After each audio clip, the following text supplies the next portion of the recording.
आज हम सुनने जा रहे हैं एक ऐसी दिव्य आत्मा की कथा जो इस धरती पर केवल एक साधु नहीं बल्कि प्रेम, करुणा और भक्ति का जीवित स्वरूप बनकर अवतरित हुए। ये हैं नीम करोली बाबा, जिन्हें उनके भक्त प्यार से महाराज जी कहकर पुकारते हैं। नीम करोली बाबा का जीवन रहस्यों से भरा है। वह साधु जो साधारण सा लगता था, किंतु जिसकी उपस्थिति से ही भक्तों के दुख मिट जाते थे। वह गुरु जिसने अपने चमत्कारों से नहीं बल्कि अपनी निष्कपट भक्ति और प्रेम से अनगिनत लोगों का हृदय जीत लिया। आज हम उनकी इस अद्भुत यात्रा को सुनेंगे, जहां से शुरू होता है एक छोटे से गांव का बालक और समाप्त होती है एक ऐसी गाथा में जहां पूरी दुनिया उनके नाम से भक्ति और अध्यात्म की ज्योति में डूब जाती है। तो आइए चले इस आध्यात्मिक यात्रा पर। नीम करोली बाबा का जन्म 1900 ईस्वी के आसपास उत्तर प्रदेश के अकबरपुर नामक गांव में हुआ। उनका असली नाम था लक्ष्मी नारायण शर्मा। बचपन से ही उनमें एक अजीब सी शांति और गहराई थी। जहां बाकी बच्चे खेल कूद में व्यस्त रहते, वहीं लक्ष्मी नारायण अक्सर किसी पेड़ के नीचे बैठकर मौन में खो जाते। उनके माता पिता ने सोचा कि यह तो साधारण बालक है, पर धीरे धीरे आसपास के लोग महसूस करने लगे कि इस बच्चे में कुछ अलग है। उनकी आंखों में गहराई थी, उनकी मुस्कान में करुणा थी। बहुत कम उम्र में ही उन्होंने संसार की मोह माया से दूरी बना ली। युवा होते ही वे घर छोड़कर अज्ञात दिशाओं में निकल पड़े, कभी उत्तराखंड के पहाड़ों में तो कभी नेपाल की वादियों में, कभी किसी अज्ञात आश्रम में तो कभी साधुओं के संग में। उनकी साधना गुप्त थी पर अनुभव गहन। कई बार वे महीनों तक किसी गुफा में रहकर तपस्या करते।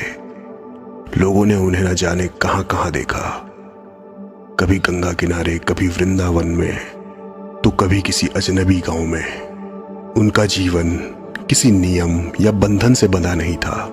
वे साधारण वस्त्र पहनते, लेकिन उनकी उपस्थिति असाधारण थी। उनसे मिलकर हर व्यक्ति यही अनुभव करता, मानो यह कोई साधु नहीं बल्कि स्वयं ईश्वर का दूत हो। धीरे धीरे उनके चमत्कारों और करुणा की कथाएं फैलने लगी। किसी की बीमारी बाबा के दर्शन से ठीक हो जाती, किसी की मनोकामना अचानक से पूरी हो जाती। लेकिन बाबा हमेशा यही कहते हैं, ये सब मैं नहीं करता, सब राम करते हैं। और यही थी उनके जीवन की सबसे बड़ी खूबी। वे स्वयं को कभी कुछ नहीं मानते थे। उनके लिए सब कुछ राम थे। जैसे जैसे नीम करोली बाबा बड़े हुए, उनकी साधना और गहराई और भी प्रकट होने लगी। वे केवल पहाड़ों और जंगलों में तपस्या नहीं करते थे, बल्कि अलौकिक घटनाओं और चमत्कारों के माध्यम से लोगों के जीवन में बदलाव लाते थे। कई बार साधक उन्हें ढूंढने के लिए दूर दूर से आते, पर बाबा प्रकट होने का समय स्वयं तय करते। कभी अचानक किसी गांव में दिखाई देते, तो कभी नदी के किनारे या किसी गुफा में। कहते हैं उनका कोई स्थायी निवास नहीं था, फिर भी जहां भी बाबा जाते वहां का वातावरण आध्यात्मिक ऊर्जा से भर जाता। कई भक्तों की कथाएं प्रसिद्ध है। किसी की लंबी बीमारी उनके दर्शन मात्र से ठीक हो गई, किसी का घर बादलों से फटा हुआ संकट बाबा के आने से हल हो गया। कभी कभी तो बाबा की छाया बिना आए दूर बैठे भक्तों को आश्वस्त कर देती। लेकिन बाबा हमेशा कहते, मैं कुछ नहीं करता, सब राम करते हैं। उनकी साधना में केवल ध्यान और भक्ति नहीं थी, बल्कि मानवता, करुणा और सेवा भाव का अद्भुत संगम भी था। वे साधक गरीब हो या धनवान किसी के साथ भी भेदभाव नहीं करते थे। सबके लिए समान प्रेम और मार्गदर्शन था। बाबा जी उत्तराखंड की पहाड़ियों में पहुंचे। एक छोटा सा गांव था कैची, जहां उन्होंने अपने भक्तों के साथ निवास करना शुरू किया। यह जगह साधारण थी, पर बाबा के आने के बाद इसे अद्भुत आध्यात्मिक ऊर्जा प्राप्त हुई। लोग दूर दूर से आते भक्ति, विश्वास और करुणा के अनुभव लेने। बाबा ने स्वयं एक मंदिर की स्थापना की, जहां भक्त हर समय ध्यान, भजन और सेवा में व्यस्त रहते। कैची धाम मात्र एक भौतिक स्थान नहीं था, बल्कि यह एक केंद्र बना जहां हर व्यक्ति अपनी आत्मा की खोज कर सकता था। यहां आने वाले भक्तों ने अनुभव किया अचानक संकट से राहत मिलना, मानसिक और भावनात्मक शांति का अनुभव, अज्ञात भय और चिंता का दूर होना। बाबा के अनुसार यह धाम केवल एक स्थल नहीं, बल्कि राम और भक्ति की उपस्थिति का प्रतीक है। और धीरे धीरे कैची धाम बाबा का मुख्य केंद्र बन गया, जहां से उनकी भक्ति और चमत्कार की कथाएं फैलने लगी। नीम करोली बाबा जी केवल साधु नहीं थे, वे हर भक्त के जीवन में अद्भुत परिवर्तन लाने वाले मार्गदर्शक थे। कई बार ऐसा होता कि लोग परेशानियां, दुख और बीमारियों से जूझ रहे होते। बाबा उनके सामने बस शांत रहते, मुस्कुराते और कहते, सब राम करेंगे, तुम चिंता मत करो। और देखो, वही भय, वही रोग, वही संकट अचानक गायब हो जाता। भक्तों की कई कथाएं प्रसिद्ध है। एक व्यक्ति जिसकी लंबी बीमारी थी, बाबा के दर्शन मात्र से ठीक हो गया। किसी के व्यवसाय या जीवन में अड़चने आ रही थी, बाबा के आशीर्वाद से सब ठीक हो गया। कोई मानसिक तनाव में था, बाबा की बातों और ध्यान से उसकी मानसिक शांति लौट आई। बाबा जी हमेशा यही शिक्षा देते थे, भक्ति, सेवा और करुणा। वे कहते, सभी प्राणी राम के अंश हैं, उनका सम्मान करो, सेवा करो और प्रेम फैलाओ। उनकी यह शिक्षा आज भी लाखों लोगों के जीवन में परिवर्तन लाती है। बाबा का संदेश केवल शब्दों में नहीं, बल्कि उनके कार्य और अनुभव में जीवित है।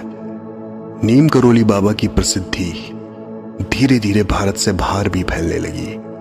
कई पश्चिमी साधक और हस्तियां उनके पास आने लगे। स्टीव जॉब्स, मार्क जुकरबर्ग और अन्य कई लोगों ने बाबा से मार्गदर्शन लिया। कुछ कहने लगे कि बाबा के सामने बैठते ही मन को शांति मिलती है। उनकी उपस्थिति मात्र से जीवन का तनाव कम हो जाता है। पश्चिम में उनकी ख्याति इस तरह फैल गई कि कई पुस्तकें और विचित्र बने, जैसे बी हियर नाउ, जिसमें नीम करोली बाबा की शिक्षाओं और मार्गदर्शन को संकलित किया गया। बाबा जी हमेशा कहते, जहां प्रेम है वहां मैं हूं, जहां सेवा है वहां मैं हूं। उनका यह संदेश विदेशों में भी लोगों के हृदय में उतर गया। भले ही भाषा और संस्कृति अलग थी, पर भक्ति, करुणा और सेवा का संदेश सार्वभौमिक है। नीम करोली बाबा जी के उपदेश सरल लेकिन गहरे थे। उनका मुख्य संदेश था भक्ति, सेवा और करुणा। बाबा कहते, साधना केवल ध्यान और जप नहीं है, सच्ची साधना तो दूसरों की सेवा और प्रेम में है।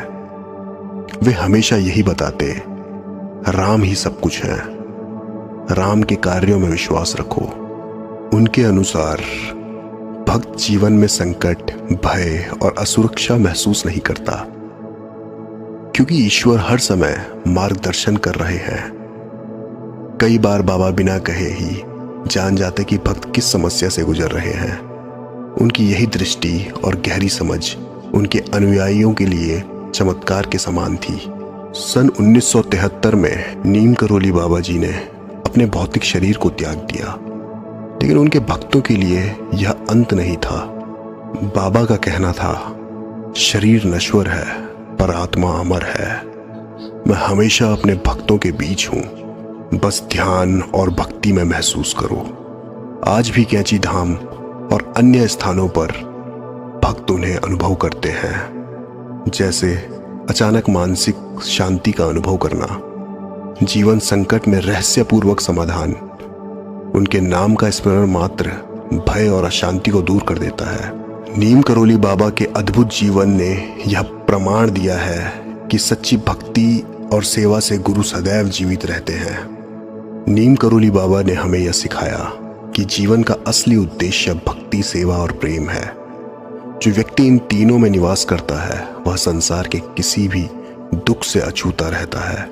भले ही उन्होंने शारीरिक रूप से हमें छोड़ दिया, पर उनका मार्गदर्शन, उनका आशीर्वाद और उनका प्रेम आज भी जीवित है।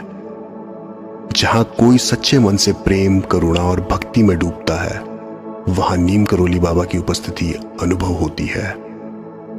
प्रिय साधकों, याद रखिए, जीवन में कठिनाइयां आएगी, भय और चिंता आएगी, पर अगर हम अपने हृदय में राम का नाम, भक्ति और सेवा भाव रखें तो हर संकट हल हो जाएगा।